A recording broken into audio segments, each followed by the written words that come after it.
America का California और Los Angeles शहर के जंगलों में 7 जनवरी 2025 से भयानक आग लगी हुई है। सिर्फ 10 दिनों में लॉस एंजलिस के 40,000 एकड़ की जमीन, बड़े बड़े सितारे इस आग की वजह से बेघर हो गए। हजारों आशियाने जलकर खाक हो गए। सिर्फ 10 दिनों में ही इस आग ने लगभग 250 बिलियन अमेरिकी डॉलर यानी लगभग 20 लाख करोड़ रुपए से ज्यादा की मिल्कियत को स्वाहा कर दिया।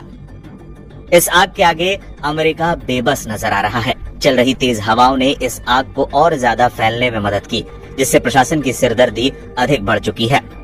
कैलिफोर्निया की आग से राहत पाने के लिए शहर के प्रशासन ने एक अनोखी योजना चलाई हुई है। इसके तहत शहर की जेलों में बंद कैदियों का आग बुझाने के लिए इस्तेमाल किया जा रहा है।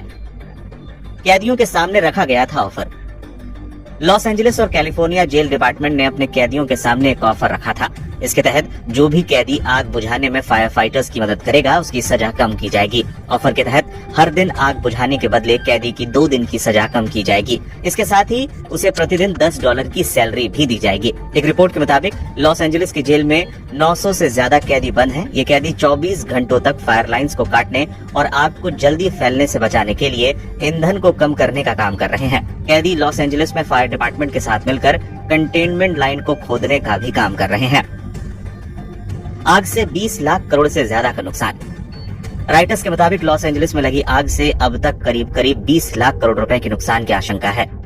कैसे लगी इतनी भयानक आग?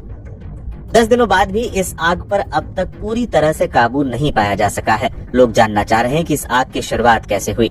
लॉस एंजलिस में आग लगने की सबसे बड़ी वजहों में से हमेशा एक अहम वजह बिजली गिरने को माना जाता है, लेकिन 7 जनवरी को कोई लाइटनिंग नहीं हुई थी। इस बीच एक रिपोर्ट के अनुसार इस आग की शुरुआत एक घर से हुई थी जो ठीक बीच के सामने था। इसके बाद देखते ही देखते उस बीच के किनारे जितने भी घर थे एक एक कर धू धू कर जल उठे। हवा की रफ्तार इतनी तेज थी कि आग पर काबू पाना नामुमकिन हो चुका था। लॉस एंजलिस के पूर्व की तरफ ईटन और पैसेडीना और अल्टडीना में लगी इस आग ने लगभग 14,000 एकड़ को अपनी चपेट में ले लिया। देखते ही देखते 7,000 स्ट्रक्चर जलकर खाक हो गए थे।